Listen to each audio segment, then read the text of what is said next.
ஒரு கடைமுடிநாதர் 16 பட்டை சோடசலிங்கமாக வந்து இவர் காணப்படுறாரு.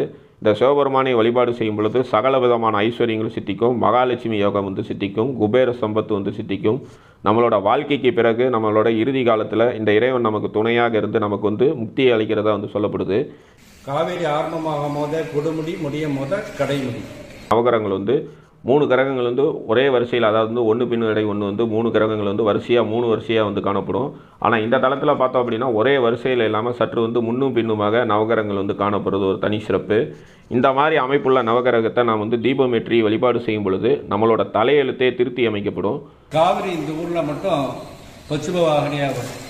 ஆரம்பத்திலேருந்து கடலை நோக்கி கிழக்கு நோக்கி வரும். இந்த ஊரில் மட்டும் திரும்பி மேற்கு நோக்கி வரும். இந்த தரில் ஒரு வெளிச்சம். தான் பொய் சாட்சி சொன்னதால் மனம் வருந்திய பிரம்மதேவர் இந்த தலத்துக்கு வந்து இங்கே இருக்கக்கூடிய இறைவனை வந்து வழிபாடு செய்கிறாரு. பிரம்மதேவரோட வழிபாட்டுக்கு மகிழ்ந்த சிவபெருமான் பிரம்மதேவரை வந்து மன்னித்து இனி வரும்